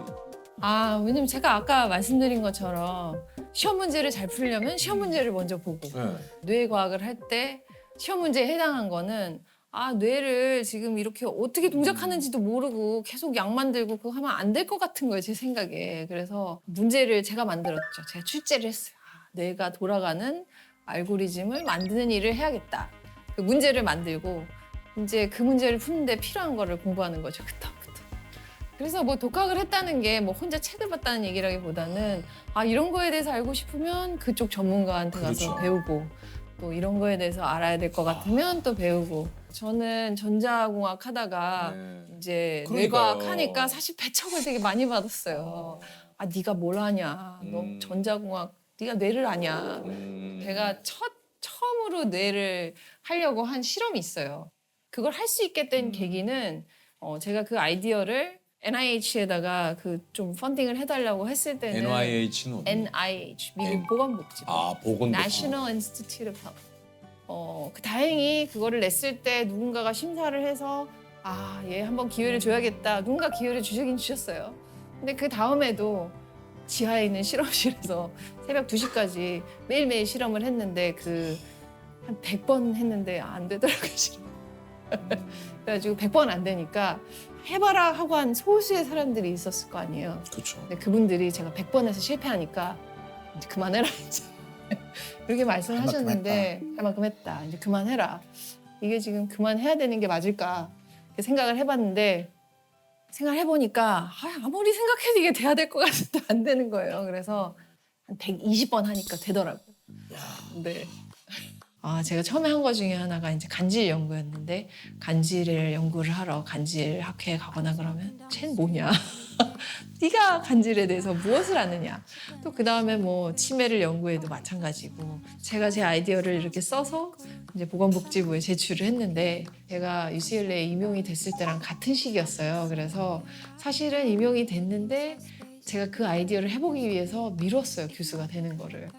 그것도 사실은 미쳤다는 소리를 들을 만한 일이었죠. 아니 가서 너 좀 교수 됐는데 가서 교수를 하지. 지하실에서 새벽 2시까지 실험을 왜 하냐. 문제를 풀고자 하자는 욕구가 더 강했거든요. 그래서 난 이걸 꼭 해봐야 되겠다. 거의 매일매일이 다 챌린지였어요. 어쨌든 좀 연구로 좀 성과로 좀 얘기를 드리자면 2019년에 네. 미국 국립보건원에서 새로운 분야를 개척한 최고의 과학자에게 수여하는 파이어니어상을 수상을 하셨다고요. 네. 일단 축하드립니다. 이거 내가 이게 또 상을 뭐 이런 얘기 자꾸 여쭤봐서 그런데 파이어니어상 받으면 이게 뭐 상금 같은 거 좀 있어요? 그게 참 아쉬운 점인데. 없어요? 네, 상금이 아니라 연구비를 줍니다. 연구비는 얼마나 줍니까? 1년에 한 10억 이상. 네. 1년에 10억. 몇 년을 줘요? 한 5년 정도. 아니 이거 그때 연구비 아까 타내느라고 힘들다고 그러는데 네. 그 파이니어 상 받으면 연구비에서 좀 자유로워지니까 많은 교수들이 되게 부러워합니다. 네. 원동력이 있으셨습니까? 가장 중요하게 생각하는 원동력. 하나는 이 모티베이션이 내부에서 나와야 돼요. 제가 스스로 이거를 해야겠구나라고 생각하고 내가 할 수 있겠구나 하는 이제 인터널 모티베이션이 있었기 때문에 뭔가 비판이 왔을 때 주변에서 하라니까 했으면 사람들이 맞아요. 비난하면 그만해야지 싶을 텐데 내가 해야겠지라고 했으니까. 네, 제가 스스로 결정한 거기 때문에 두 번째는 아무리 그래도 정말 비난만 쏟아지면 사람이 견디기가 힘들어요. 그래서 주변에서 좀 제 얘기도 들어주고 힘들 때 이렇게 좀 다독여주는 친구나 가족. 그런 내가 뭔가를 성취했을 때 아무도 없으면 하나도 즐겁지 않잖아요. 잘 됐다 이렇게 말해주는 사람들이 있어야 그게 행복한 건데 저는 감성이 없는 이성은 힘이 없다고 생각합니다. 기술의 힘이 너무나 많이 발전해 나가는 시대인데 그렇기 때문에 더 내가 이 과학을 왜 하는지를 아는 게 굉장히 중요하다고 생각되는데 이 기술이 정말 훌륭하니까 라는 건 이성일 수 있어요. 하지만 이 기술로 내가 사람을 살린다거나 사람을 이롭게 해야겠다라는 생각은 어떻게 보면 감성에 좀 더 가까운 건데 감성이 있는 이성이 저는 아름답다고 생각합니다. 제가 유학을 갈 때도 가장 중요한 아이템, 제가 들고 간 아이템이 할머니가 싸주신 장조림 안고 가서 이제 그 장조림 하나씩 아껴 먹다가 그냥 곰팡이 쓸어서 버리고 자라면서 할머니께 제가 해드린 게 아무것도 없잖아요. 근데 그냥 제가 뭔가를 잘 할 때마다 정말 너무 진심으로 대견한 마음을 가져주셨는데 그래도 네가 쓸만한 일을 했구나 라고 굉장히 대견해하실 것 같습니다. 할머니 제가 진짜 열심히 15년 동안 노력했는데 할머님 보시기에 자랑스럽고 뿌듯하게 앞으로도 열심히 하겠습니다. 꼭 지켜봐 주세요. 저는 뇌를 연구하는 뇌과학자 김대수 교수고요. 예. 오늘 이렇게 만나 뵙게 돼서 너무 반갑습니다. 특히 유재석 선생님이 저희가 처음 뵙죠? 그렇죠. 처음 뵙죠. 근데 낯이 전혀 안 서르네요. 그래요? 네네네. 언제부터 카이스트 교수님으로 이렇게 재직을 하셨습니까? 저는 2004년부터 만 19년을 카이스트 교수를 19년을 하고 있고요. 생명과학과에서 교수를 하고 있습니다. 아니 이게 사실 뇌를 연구하는 뇌과학자라고 하시는데 가끔 그런 얘기 들었어. 우리 그 일생을 살면서 우리 사람이 뇌의 어떤 뭐 능력을 뭐 20%도 못 쓰고 뭐 몇 프로 옛날 싸이월드에서 봤어요. 뭐 그죠. 예. 진짜 옛날부터 있었던. 아니 그 뇌과학자시니까 뭐 여쭤보고 싶어서. 예. 사실은 우리 뇌는 항상 늘 전체 열심히 일을 하고 있고요. 다만 그 능력을 최대치로는 발휘를 안 합니다. 왜 그런 거예요? 그럼 죽습니다. 그래요? 예. 왜요? 뇌가 에너지를 사용을 해서 뇌가 역할을 하게 되는데 에너지를 너무 많이 사용하게 되면은 열이 많이 발생하고 과부하가 걸리나요? 예. 그리고 뇌는 세포로 구성되어 있기 때문에 온도가 너무 올라가면 안 되죠. 그래서 우리 뇌는 초저전력 설계로 되어 있습니다. 최소한의 에너지로 그 잠재력을 평생에 걸쳐서 쓰기 때문에 아주 절전을 하면서 오랫동안 이렇게 사용을 하죠. 그럼 궁금한 게요. 어떤 미친 과학자가 뇌에 쿨링 시스템을 완벽하게 갖춰놓고 이거를 뇌를 거의 한 최대한도로 쓴다고 하면은 진짜 사람이 똑똑해질 수 있나요? 그거 굉장히 좋은 질문입니다. 그래서 뇌 혈관이 굉장히 많이 나는 있고 속으로 저런 쓸데없는 질문을 하나 하고 생각했는데 교수님. 실제로 뇌는 혈관들이 이렇게 굉장히 활발하게 구성이 돼 있어서 그리고 쿨링 시스템이 잘 되고 있습니다. 그래서 아리스토텔레스는 실제로 이 뇌가 쿨링 시스템이라고 얘기를 한 적이 있어요. 그래요? 되게 옛날 사람인데도. 네네. 아니 그 뇌과학자는 어떤 일을 하는 겁니까? 뇌에서 일어나는 현상을 연구하는 과학자죠. 예, 특히 뇌가 하는 중요한 역할이 무엇인지 아십니까? 뇌는 뭐 여러 가지 역할을 많이 하는데 중요한 역할이 뭔지는 잘. 혹시 그 새로운 회사에서 지금 적응을 잘하고 계시나요? 나름은 하고 있죠. 예. 예. 그 생물학적인 적응이 무슨 뜻이냐면은 자손을 번식했을 때 적응을 잘했다고 합니다. 예. 그래서 보면 왜 동물원에서 새끼가 태어나면 되게 기뻐하잖아요. 그렇죠. 예, 그게 그 동물이 그 환경에 적응에 성공하기 때문에 그렇거든요. 뇌가 하는 가장 중요한 역할은 우리가 이 자연 속에서 적응할 수 있도록 생존할 수 있도록 하는 역할을 합니다. 뇌가요? 예, 그게 제 연구 주제가 되겠습니다.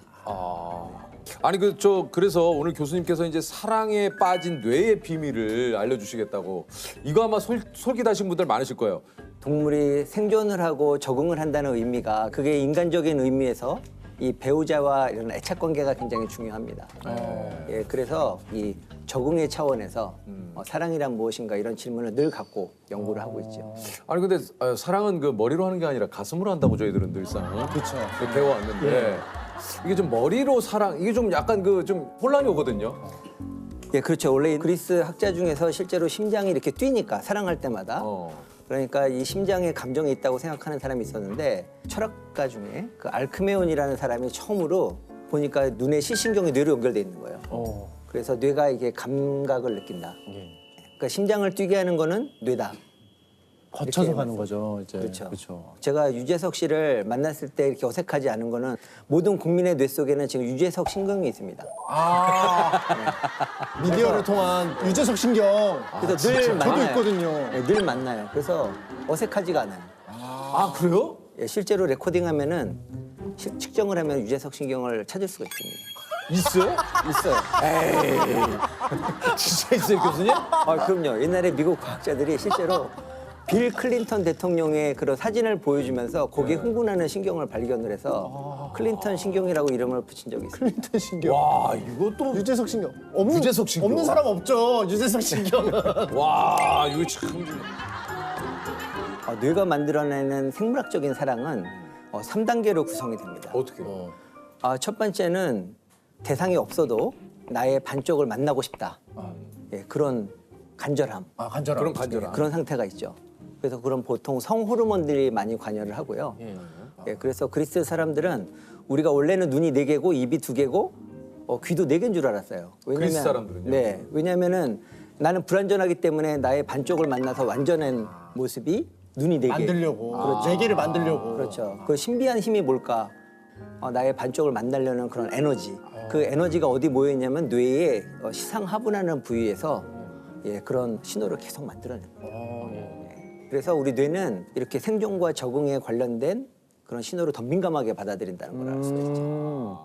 그러면은 금사빠라고 하는 금방 사랑에 빠지는 사람들은 생존과 번식에 좀 더 강한 사람들이라고 볼 수 있을까요? 누구나 다들 평소에 저 사람이 나의 사랑의 대상이 될까 고민하는 건 똑같은데 좀 그 기준이 좀 낮으신 분들 있잖아요. 예. 그래서 금방 저 사람도 내 대상이 될 수 있을 것 같아. 그래서 또 고백을 하고 금방 사랑에 빠졌다가 또 아닌 것 같아. 그래서 다른 사람한테 빠지고. 그 몸 안에 결제 시스템인데 도장 막 찍는 결제 시스템이 있네요. 통과. 네. 이거 정말 좋은 답인데요. 제가 수업 시간에도 한번. 저 3점. 침착맨 지금 감정이 막 통과, 그죠? 그러니까 여기서 중요한 포인트는 뭐냐면은 뭐예요? 의사결정이라는 거예요. 그러니까 우리가 감정에 빠지고 하지만 그거에 따라서 행동하는 게 아니라 뭔가 의사를 결정하는 이 사람과 연애를 할 것이냐 말 것이냐. 의사결정이 좀 빠르신 분들도 있고 좀 느리신 분들도 있고 그리고 사랑의 그 2단계가 있습니다. 뭡니까? 드디어 대상을 발견한 거죠. 그러니까 연애하는 동안에는 또 뇌의 상태가 또 달라집니다. 그때는 뇌에서 특히 그 도파민이라든지 교감신경 이런 것들이 나와서 우리 몸에 신체의 변화가 생기죠. 늘 그대를 만나면 심장이 뛰고 그래서 평소에 이렇게 맑게 보이던 세상이 이 대상을 만나면 주변이 뿌옇게 보이는 아웃포커스 현상이 일어나게 되죠. 실제로 그거 일어나요? 실제로 일어납니다. 콩깍지가 실제로 있는. 그럼요. 그 영화나 드라마에서 나오는 그런 약간 뽀사시한 그런 효과들이 실제로 일어나는 효과라는 얘기군요. 그렇죠. 근데 꼭 경험을 못 하셨습니까? 지하철에서 처음 그녀를 만났을 때 주변 사람들 뿌옇게 보이고 그 사람만 보이고. 없으셨습니까? 아니 뭐 없다. 없었어요? 없다고 하면 또 이상해지는. 아까 막 주변이 막 뿌옇지도 않던데.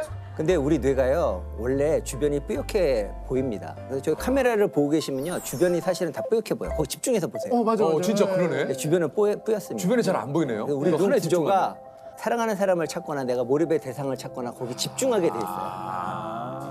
근데 유재석 씨가 그걸 경험 못한 거는 거기에 집중을 안 하고 주변을 이렇게 했어요. 교수님, 지금 얘기 들어보니까 그렇게 했어요. 이거 얘기하시는 거구나. 에이, 그러면 그렇죠. 그건 당연하죠. 내가 몰입하는 대상이 나오면 그거 당연히 그런 거죠. 저도. 아니 이게 좀 뭐 콩깍지가 씌었다라고 이제 아까도 우리 침착맨이 좀 얘기를 했습니다만 이건 왜 그런 겁니까? 소위 말해서. 어떻게 보면 사랑이 이 뇌를 조종하는 거죠. 그런 상태가 이제 콩깍지가 씌었다고 그러는데 그 순간에 우리가 뇌를 관찰해 보면 마약에 심취했을 때와 같이 비슷한 뇌 부위가 활성화가 되는데 이제 그게 대표적으로 도파민 신경회로가 굉장히 활발하게 활동을 하고 있고요. 또 세로토닌이라는 신경회로가 또 작용을 해서 이게 또 세상을 아름답게 보이는 세로토닌이? 세로토닌이. 그래서 나 자신도 신비한 체험을 하게 되는 거죠. 세상이 달라 보이고. 그 사랑을 시작할 때는 그렇게 세상이 아름다워 보이는데. 왜 서로 또 다투고 그러는 걸까요? 이게 우리가. 유효 기간이 있습니다. 유효 기간이. 이거 있어요? 예, 그러니까 적어도 2단계는 유효 기간이 길게는 17개월, 네. 예, 짧게는 한 1년, 평균 한 1년 내외로 그런 유효 기간이 있습니다. 왜냐하면 그런 거에 뇌가 워낙에 에너지를 많이 썼기 때문에 사실은 계속 그렇게 몰입하다가는 수명대로 못 살겠죠. 건강이 나빠지고. 사랑도 너무 에너지를 너무 많이 쓰니까. 그렇죠. 한편으로는 이거 좀 씁쓸하기도 한데요. 이게 뭐 사랑에 어찌됐든 유효 기간이 있다. 유효기간 끝났거든요. 1년에서 17개월이니까. 그죠, 끝났죠. 저 결혼 이제 10년 됐으니까. 근데 또 그걸 또 순순히 그렇게 있다. 이게 과학적으로 과학적으로 그러니까 이것도 오늘 TV 보시면서 과학적으로. 또 연인 사이에 뭐 부부 사이에 또 얘기 또 많이 오고 가겠는데요. 그러니까 우리가 비정상인 게 아니다 막 이러면서. 그러면 이제 사모님한테 실제로 교수님이 사랑의 유효 기간은 1년이야. 뭐 이렇게 말씀하신 적이 있나요?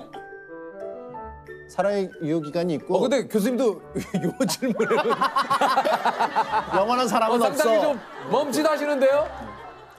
그러니까 사랑의 유효 기간이 명확하진 않은데 아니 아까는 있으시다고 하셨는데. 사람마다 달라요. 근데 그거를 상대방 질문을 보면 알 수 있어요. 네. 이렇게 배우자가 나 정말 사랑해? 뭐 이렇게 얼마나 사랑해? 이런 질문을 하기 시작하면 그때는 잘 대답을 해줘야 돼요. 그러니까 교수님 말씀은 상대방의 질문 의도를 파악하고 대답을 해야지. 뭐 그냥 우리가 이렇다고 해서 아니 1년이 지났잖아. 나 사랑해? 17개월이 지났잖아. 이러면 안 된다라는 얘기신 거죠, 그죠? 그렇죠. 예, 낭만적인 사랑의 그 유효 기간이 있고 있다.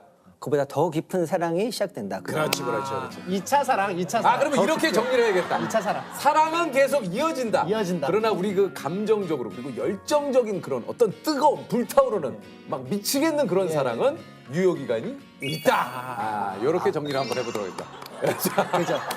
자, 이것을 뭐 사랑은 뭐 1년에서 17개월 사이 끝난다 이 얘기가 아닙니다. 그리고 세 번째 단계가 바로 이제 애착의 단계로 가게 됩니다. 그때는 이제 심장도 뛰지 않고 이렇게 신체 변화는 느껴지지 않는데 그 뇌 속에서 연결이 형성이 됩니다. 예, 마치 유재석 신경이 생기는 것처럼 뭔가 내 이제 뇌 속에 배우자 신경이 생기는 거죠. 예, 그래서 사랑은 신경의 연결이다. 궁극적인 사랑은 그렇게 이렇게 뜨겁지는 않지만 괜히 없으면 허전하고. 또 그렇게 얘기하시니까 좀 섭섭하네요. 뜨겁지는 않지만 없으면 섭섭하다 그러니까 이거 좀 보통 정이라고 하는 그러니까 그런 애착 관계를 형성을 해서 오랜 동안 이렇게 함께 할 수 있는 그런 애착의 단계에서는 옥시토신하고 바소프레신? 네. 이거 뭐 어떻게 검출이 되는 겁니까? 이게 뭐 어떻게? 옥시토신은 원래 모유를 만들어내는 호르몬이잖아요. 근데 과학자들이 연구를 해보니까 이 옥시토신이 이 사회적 관계를 형성하는 데 중요하다. 그래서 여성뿐만 아니라 남성에서도 있습니다. 그래서, 옥시토신이. 예, 그래서 우리가 배우자랑 오랫동안 살기 위해서는 뇌 신경 회로가 형성이 돼야 되는데 그런 옥시토신이 그런 사회적인 신경을 만드는 데 역할을 하고요. 또 바소프레신도 마찬가지입니다. 그 배우자에게 집착하게 만들어요. 그래서 쥐에서 바소프레신을 유전자를 없애게 되면은 쥐가 막 외도를 합니다. 예, 그리고 그 바소프레신 유전자를 강화시켜주면 이 바람을 피던 쥐들도 가정에 충실하게 되고 예, 그런 실험 결과들이 있죠. 아니 그러면은 이거 사람한테도 바소프레신을 주사제로? 예, 예, 만들 수 있다는 거 아닙니까? 근데 이게 아까도 말씀드렸다시피 신경회로에서 정교하게 작용을 해야지요. 예, 그냥 하게 되면 인위적으로 주입하는 게 아니고. 인위적으로 하게 되면은 우리 혈관의 이상이라든지 부작용이 많을 것 같아요. 그래요.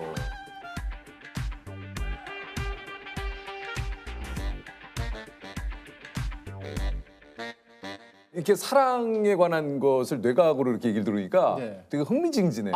맞아요. 그요? 우리끼리 뭐 사랑에 관한 이야기를 가끔 하지만 이렇게 과학적으로 푸는 경우 사실 이건 좀 귀한 기회잖아요. 그렇죠. 원래 이제 감성적으로 이게 맞아 이렇게 근거 없이 말하는데 그렇지. 연구 결과를 토대로 말씀하시니까 그렇지. 이제 납득이 왜냐면 되는 거죠. 깻잎을 우리 그 말년 씨가 그때 나와가지고 깻잎을 잡아줘야 되느냐 말아야 되느냐 가지고 굉장히 얘기를 많이 했거든요. 맞아요. 그러니까 내 친구랑 내 애인과 셋이 밥을 먹는데 내 친구가 깻잎을 못 대고 낑낑거리고 있을 때 내 애인이 친구의 깻잎 떼는 걸 도와줘도 상관없다. 아니다. 그걸 뇌각적으로 한번 설명을 해볼게요. 그걸 뇌각적으로 설명해주세요. 설명이 돼요? 일단 젓가락을 활용해서 깻잎을 뗀다는 거는 정말 그 뇌가 갖고 있는 최고의 기술입니다. 이 손가락 하나당 근육 숫자라는 신경을 하게 되면은 거의 기가헐츠인데 이건 5손가락과 기가헐츠요? 예, 이거 5손가락을 이용해서 젓가락까지 하는 거는 테라헐츠의 그런 프로세싱이 필요한 테라헐츠 정말 그 고도의 몰입이 필요한 거거든요.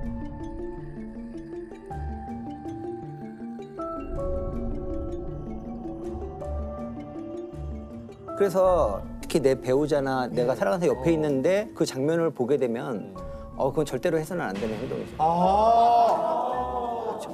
그러니까 교수님 얘기는 한마디로 고도의 집중력을 요하는 작업이기 때문에 그렇죠. 그 사람한테 그만큼 마음을 쓴다라는 얘기기 때문에 해서는 안 된다. 그렇죠. 거기 순간에 몰입하면 안 되죠. 이쪽에 몰입을 하고 있으면 자기 배우자에게 몰입했으면 도저히 할 수 없는 행동이에요. 그건. 근데 나는 아무리 이게 과학적이라 하더라도 사람이 이게 이 차트로 들어가나요? 뭔가 이렇게 조금 상대방의 공궁에 빠졌을 때 그것을 도와주는 건 이건 본능이지 이것을 굳이 그렇게 하는 건 좀 인간적이지 않지 않느냐. 자, 생각을 해보십시다. 이게 깻잎이 저도 생각한 거예요, 교수님.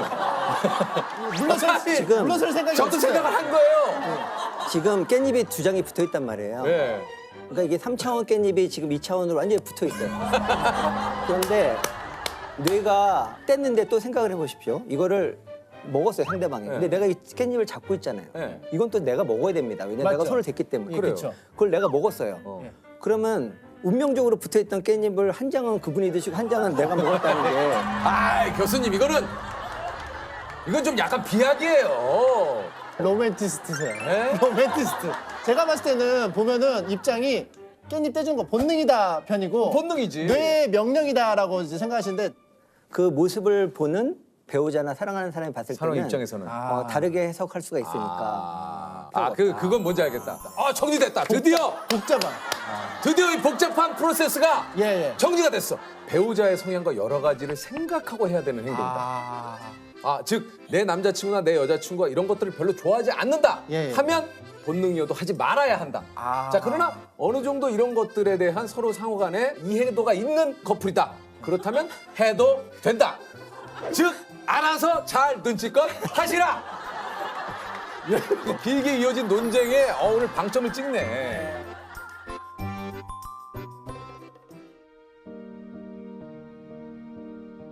이게 이제 실연의 상처, 이것 또한 좀 힘들지 않습니까? 이게 뇌과학적으로 좀 이런 것들을 빨리 극복할 수 있는 방법이 있습니까? 이게 뇌과학적으로 예를 들면 보세요. 제가 문제를 내볼게요, 이말년 씨한테. 좋아요. 돌고래가 물 위로 뛰어오르는 장면을 한번 생각해 보세요. 떠오르고 있습니다. 지금부터 돌고래를 생각하지 말아 보세요. 계속 생각나죠? 나는데요? 그죠? 왜냐하면 우리가 뭔가를 잊어버렸다는 걸 확인하려고 그러면 그 기억을 다시 끄집어내야 됩니다. 의식하지 않으려고 하는 걸 의식하기 때문에 그 의식한 것 때문에 의식하려는 게 계속 의식하게 되는 거잖아요. 다시 한번 정리해 줘봐요. 그러니까 보세요. 의식하지 않으려는 것이 이미 의식하는 것이라서 지금 말씀하신 거 한마디로 말하면 메타인지라고 그래서요. 메타인지요? 아는 것을 아는 기능이 메타인지거든요. 그래서 우리가 잊어버리려고 자꾸만 이렇게 하게 되면은 그 메타인지 기능에 의해서 우리가 그 과거의 기억을 계속 소환하게 되는 거죠. 한 가지 팁을 드리면 뇌는 시간이 지나면 그걸 다 아름다운 추억으로 이제 포장하는 그런 놀라운 기능이 있습니다. 그래서 시간이 약이란 얘기예요? 포장 기능. 포장 기능. 그래서 우리가 항상 그 이별을 경험했을 때 그거를 나를 무시했다거나 뭐 나를 사랑하지 않다거나 그렇게 해석하지 마시고 그냥 아름다운 추억으로 이렇게 생각을 했으면 좋겠습니다.